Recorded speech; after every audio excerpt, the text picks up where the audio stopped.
standing on the promises of Christ my King, through eternal ages and praises ring. Glory in the highest I will shout and sing, standing on the promises of God. Stand we, standing on the promises of God, my Savior. Stand we,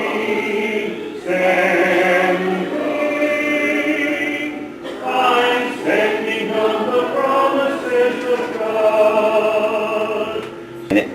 But when you think about the 12 apostles and the the selection that Jesus made, it definitely was not what probably would have been expected.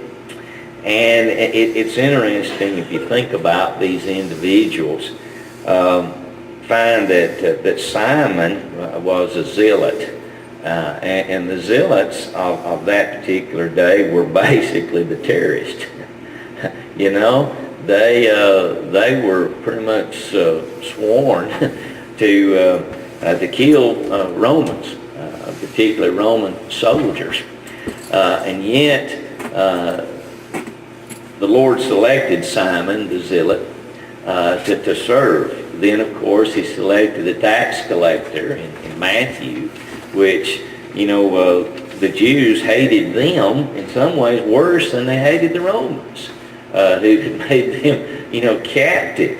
Then you had James and John. They're referred to as sons of thunder, Luke chapter 9 and verse 24 and following. And basically that's been understood as to the fact that they had terrible tempers. There was, in fact, one occasion where, they asked, Lord, you want us to call down, fire and brimstone on these people. They would have gotten just rid of you, When it come to compassion and patience, James and John had to learn that. Then you mix in Peter, who was always not just sticking his foot in his mouth, he'd stick the whole leg in. He was like some of us, very quick to speak, but not to make sure they had his brain engaged before he did that. And then, of course, you've got Judas. Judas ended up being a traitor, and we might wonder, why in the world did the Lord select him anyway? Free will, I think, is part of it. Plus, the Lord saw in Judas that he could have had a good heart. There was that possibility. He could have chosen to have gone the other direction just as well as he chose to sell Jesus for 30 pieces of silver. So, and here's why this is such an intriguing thing to me. The Lord saw them as what they could be, not per se as what they were. And we find in every case here, as far as we know, except for Judas, they went in the right direction.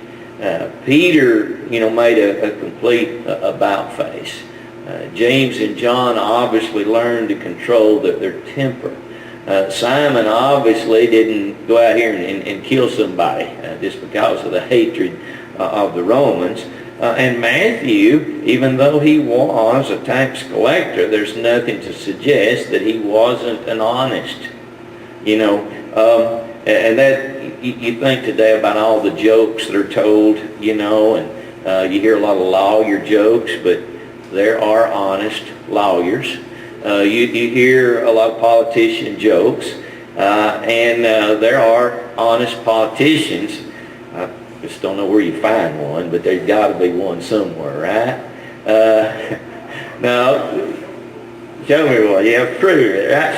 Well, I got other things to do. It'd take too much time, see. But, there are good people, and we need, to, just like the Pharisees, one of the things we should learn from the Lord, from this selection, is that, when we the Jews determined that all Samaritans were just like dogs. It wasn't true. It wasn't true.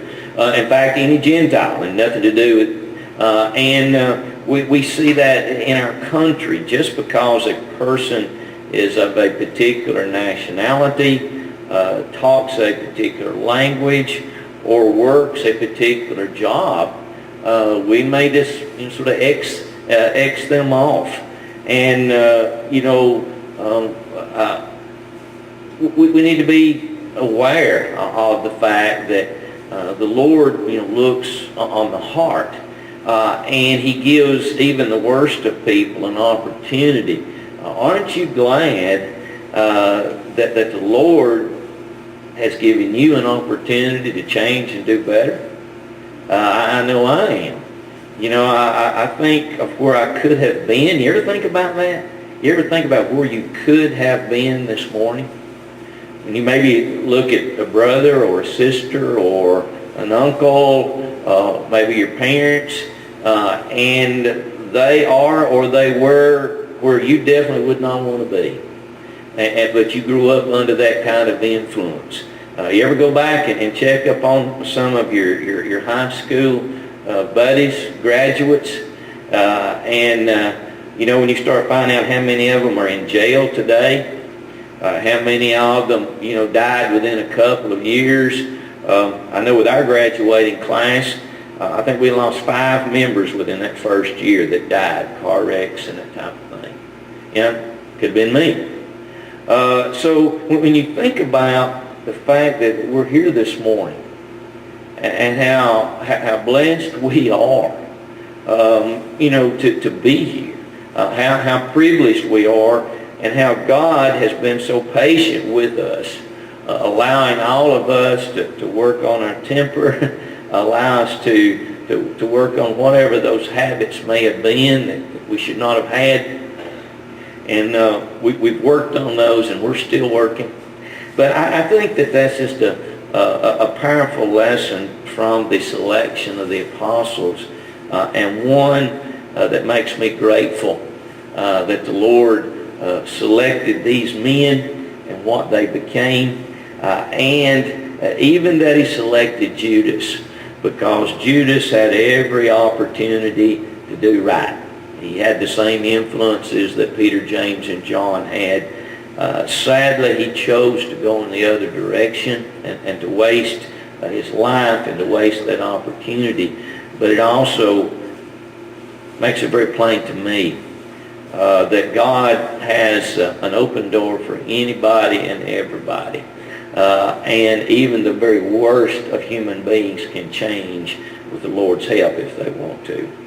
Anything from last week anybody wants to ask about or comment on or whatever? Okay, let's look at the Sermon on the Mount. Matthew chapter 5, Luke chapter 6. Those two chapters are the chapters where you have this particular sermon. It has been entitled the Sermon on the Mount. We could talk about the sermons that Jesus preached, and I guess you could talk about the sermon at the temple. You could talk about the Sermon on the Plains, and some of the contrast and some of the comparisons. The sermon, on the Sea of Galilee.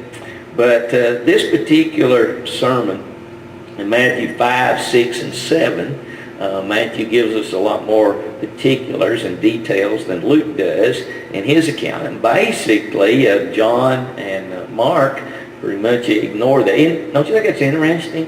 When you think about how powerful the Sermon on the Mount is, and all that's there, and yet John in his Gospels kind of went a different direction. And Mark did as well. Maybe Matthew had already written his and they knew that he'd covered it well. I don't know. But not that John and Mark don't mention some of these ideas, but they do not cover the sermon the way that these two do. By way of introduction, there are some things I think that we need to keep in mind as we get into a study of this sermon, and particularly look at the Beatitudes here in these first few verses. The sermon captivates the heart of what Israel should have known about her law. One of the things that is missed sometimes, I think, in reference to the law of Moses, that there's not as much understanding on the part of Israel, or maybe even us today, of the fact that it involved heart, and it also involved faith as well. And the Jews had missed that point. Many of them had gotten to the point of thinking, if you do this and this and this and this and this and this, and then maybe a little bit extra, you're pleasing to God. And they had left off the spirit. They had left off the emotion. And thus, in the process of obeying a bunch of laws, they had lost their compassion, they had lost their love, they had lost their understanding, and they had lost their forgiveness. Again, to the point that, the Samaritans were like a bunch of dogs, and the Gentiles, you didn't even speak to one. Can you imagine how many people they were able to convert with that kind of an attitude? There were those. There were Gentiles. There were Samaritans that converted to Judaism. But you think, wonder how? I guess the reason is because, back to our point a minute ago, even though many of these Pharisees felt that way, there were Pharisees like Nicodemus. In John 3, there were also Pharisees like the Apostle Paul, who, even though he was wrong in a lot of things that he did, when he came to a knowledge of the truth, then he obviously became the apostle to the Gentile. So even as a Pharisee, he understood that the gospel was wrong. So what I think you find in the Sermon on the Mount, Jesus' audience was a Jewish audience primarily. And he, it seems to me, is trying to get them to understand that if your heart isn't in it, if there isn't love and compassion, then you can keep all the rules. Keep all the rules and still be lost. And we need to recognize that for ourselves today as well. Also, I think that Jesus becomes an antitype of Moses, as it were. Moses was the lawgiver. And what Jesus does here is to try to get the Jewish audience to understand that their interpretation of the law of Moses had been basically misconstrued or even misunderstood. Again, moving them from an attitude of make sure you do everything to the point of, yes, you need to do it, but you must make sure that you're doing it out of love as well. He was the ultimate interpreter, Jesus was. He recognized that their interpretation of what Moses had said was not what God intended or what God meant. And I think that there's a warning for us there as we would study our Bibles and as we would look at what God tells us to do and tells us not to do, that we be very careful that we don't miss the point. Why would God say not do something? Why would God say do something? What's the reasoning behind that? And Jesus, I think, was seeking to do that in the Sermon on the Mount. True spirituality is often viewed differently by man than from God's perspective. For example, if someone were to ask you about somebody in here, okay, and maybe they used to be a member here, and they say, how's so-and-so doing? How's Sonny doing? How's Bennett doing? You know, how's Stephen doing? What is our common response? You know, we're talking about a Christian, and we're talking about somebody who hadn't been here for a long time. How are they doing? What would we say from a spiritual standpoint? I tell you what I hear most of the time.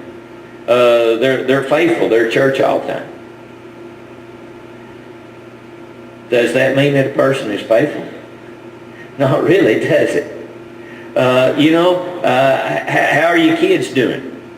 Well, lots of times, we'll answer from a material standpoint and a physical standpoint before we answer from a spiritual standpoint. You notice that? Oh, they're healthy. They got jobs. They're working. And then maybe somewhere on down here we'll say, oh yeah, by the way, they go to church. You know, we have a tendency to do that. But here's my point, that God's perspective, just like Jesus' perspective in selecting the apostles, is often quite different than ours. That he looks at people, and he looks at things quite differently. The Sermon on the Mount, it seems to me, is oriented towards getting people to really look at the law of Moses, and obviously at the same time give us a perspective today on the law of Christ as to how we need to be looking at it. God looks first at the heart, and that's found here throughout these 3 chapters, that God is going to look upon the heart, and then even though everything else may be spotlessly clean, if the heart isn't right, obviously, then man is not right. God decides the intentions of his law, not the traditions of men. What we find in the Sermon on the Mount, that a lot of traditions had arisen, and Jesus again goes back and he undermines that somewhat by talking about the fact that man had determined and had come up with certain do's and don'ts on his own, and at the same time completely missed the intent that God had. And Jesus begins to bring them back to that. Spiritual priorities over temporal matters. We find that definitely here. If you look at the end of chapter 5, where he talks about seeking first the kingdom of God there in chapter 5, verse 33 or so. So, here the intent somewhat of this sermon is to bring them back to what really matters in life, and the fact that the material things and the physical things God promises to take care of. He also talks about the problems and troubles of life, and how that those things cannot be avoided. So that being the case, we need to learn how to handle them in a Christian way, how to handle those things in a godly way. In chapter 7, as no doubt most of you know, one of my favorite passages is the passage of the wise and the foolish builder, verses 24 through 26. And one of the things that you notice in this particular passage, he says, the rains come down and the floods come up and the winds blow, right? And what you find is that happens to both individuals. It's going to rain on your party. It's going to rain on mine too. There's going to be floods in your life. There's going to be floods in mine. That wind's going to get up and it's going to blow. And that's true of all of us. Some of us, maybe because of health, maybe because of family, maybe because of job, Your circumstances may be worse than mine in some areas. My troubles and problems may not compare to yours in many ways. But the bottom line is there will be trouble. There will be anxieties. There will be family issues. There will be job issues. There will be church squabbles. There will be hurt feelings. There will be disagreements. That is true with mankind. Now, the point is, how are we going to handle that? How are we going to deal with that? If we're building on a solid foundation, there is something that will not waver. There is something that will stand the test of time. There is something that cannot be taken away from you. There is something that the rain and the flood and the wind cannot touch. And that's our salvation. That's our hope in God. That is our peace that we have by doing what's good and right. And that's what this particular wise man had. So Jesus, it seems to me here, in the Sermon on the Mount, is trying to get them to focus in on what really matters in life, and for them to understand and realize that their hearts have to be in it. That if their hearts are in it and they're doing what God tells them to do, then they have this foundation of peace and comfort that, what does the song say? You know, it surpasses understanding, doesn't it? Peace, the wonderful, beautiful peace that all of us can have. So, you know, it helps us deal with cancer. It helps us deal with heart disease. It helps us deal with the death of a child. It helps us to deal with, you know, the worst of circumstances that maybe life can bring on us. Anybody with thought, comment, anything on the introduction here? Okay. Yes.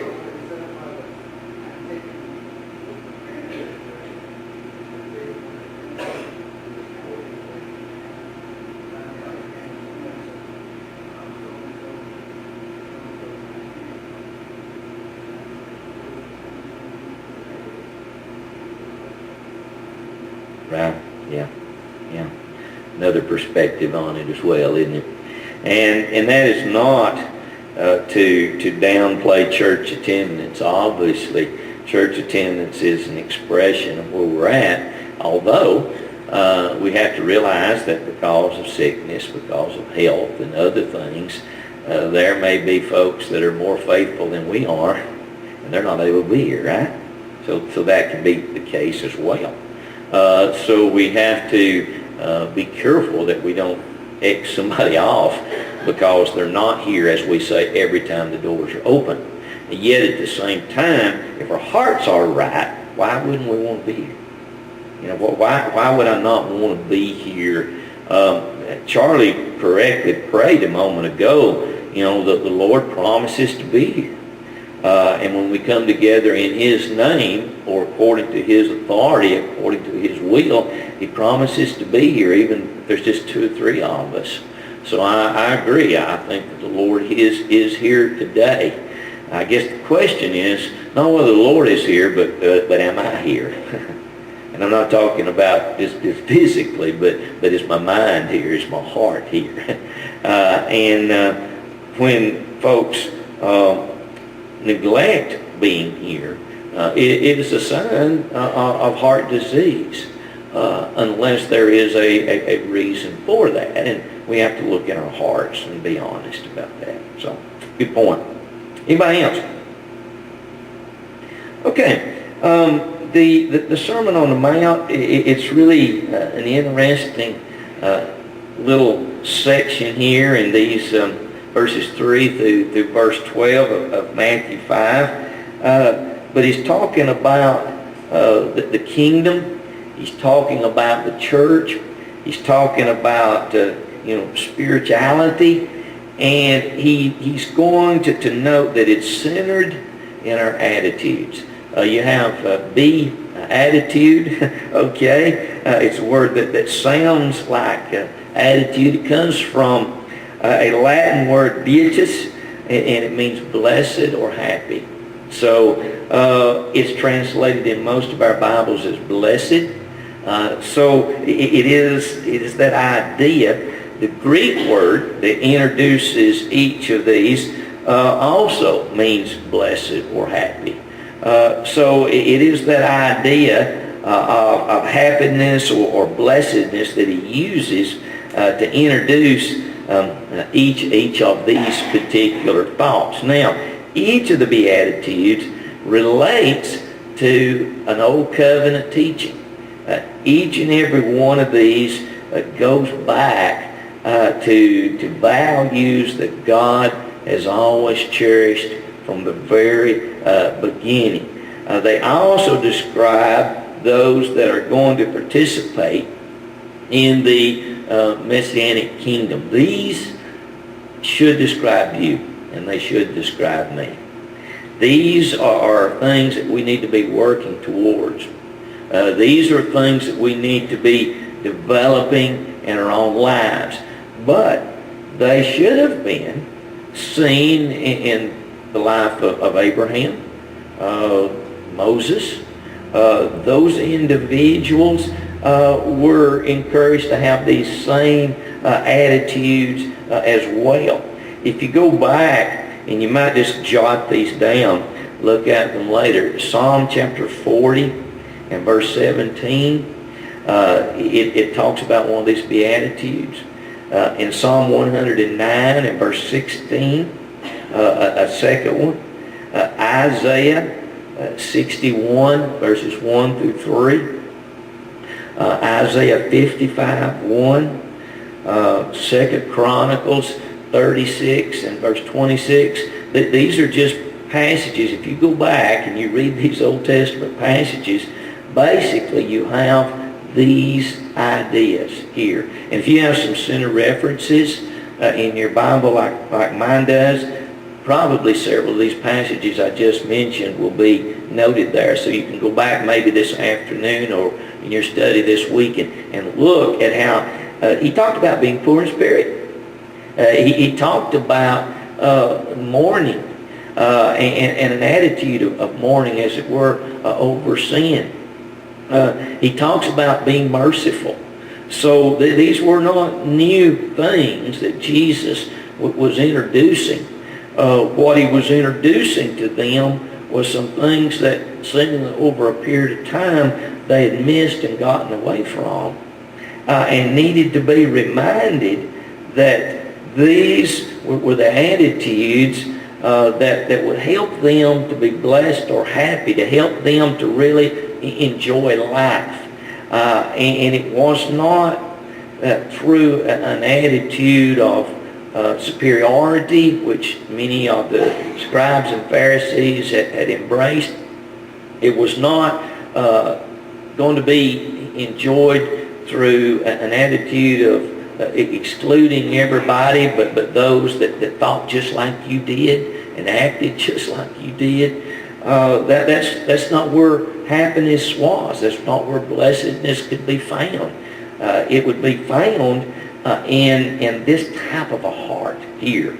And so as he introduces each of these with that word blessed or happy, he is, it seems to me, reminding them of these principles that they should have been aware of anyway and should have been applying to keeping the Sabbath and offering their sacrifices and all of the things that they've been commanded to do.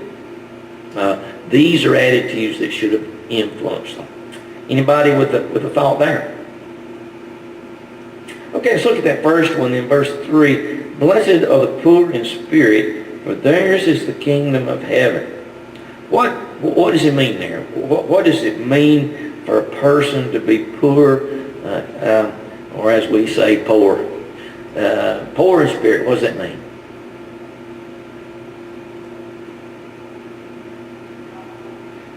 What? Not a lot of faith? I don't think so here, because he's actually talking about something that is good. So he says that this is a good thing. So not likely in reference to lack of it. Anybody else? Humble? I think humility, and maybe you got a translation that uses, anybody have a translation that uses that? I think that's probably more the idea. It's poor in spirit or added. Spirit many times has to do with our attitude, right? So pride is probably the thing that he's warning us against here. The folks that are poor in spirit are the kind of people that are humble, recognizing their own sinfulness. Before any of us are going to be very effective in leading others or in encouraging others and talking to others about the Lord and their need for salvation, we're going to have to come to the point of recognizing our own problems, to recognize that we are sinners as well. So blessed are the poor in spirit. An attitude here of looking at ourselves properly and being humble. Recognizing our own mistakes, our own faults, our own weaknesses, and then being able to talk to others. That, the fact that we are bankrupt in many cases as far as having the attitudes and the actions that we ought to have. I think it's more that idea. Anybody else with a thought there?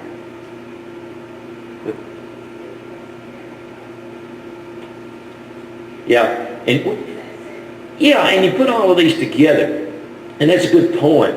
I think that all of these, that they relate, and when you see one of these, lots of times you will see others in a person's life. You can't really separate them completely. Now, some person might be more poor in spirit than somebody else, but obviously they work together. Now, the Old Testament often spoke of the poor not to emphasize economics, but to recognize their dependence upon God, and the fact that many times those that had less materially had a greater reliance upon God. And thus, that brings in the warnings about riches, doesn't it? And Jesus is going to deal with that when you get over here in chapter 6. He's going to deal with the fact that if we're not real careful, as we do better financially, we have a tendency to not be as poor in spirit. We have a little more pride. Look what I have done. Look what I have got. And we can develop a sense of pride.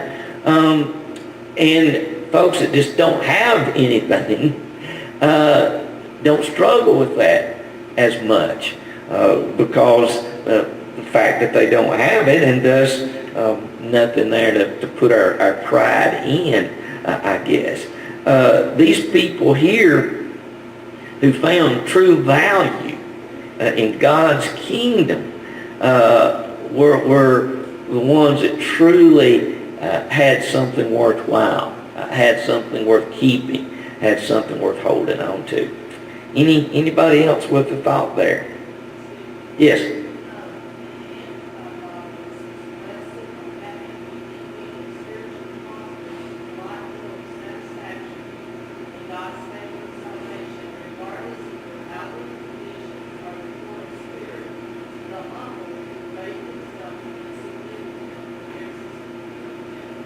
An emphasis on their spiritual value, their spiritual riches. That's a good commentary, I think, there. Good emphasis on that.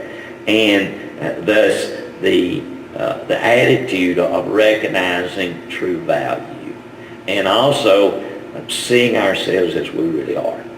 That, because of sin, we are undeserving.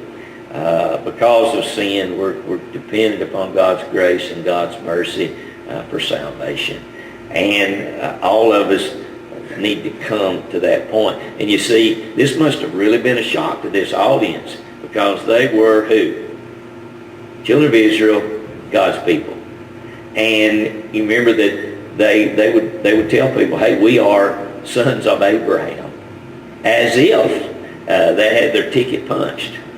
They were so proud of who they were. Now, let's bring that down. Is it possible for us to have those same kind of attitudes because we are the church of Christ? Or whatever.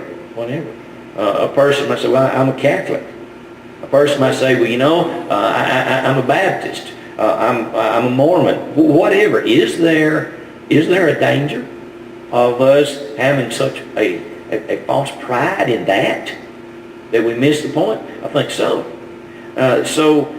Just because we call ourselves, or just because we have a particular name that we use, doesn't guarantee or mean that we're what we ought to be. It has to come back, you see, to the heart. Okay, we'll stop right there. We'll take up with that second one, blessed are those that mourn, in verse 4. And again, you might want to look at Luke chapter 6 in reference to that. And also notice this week that the Old Testament references that apply to this. Appreciate your comments this morning.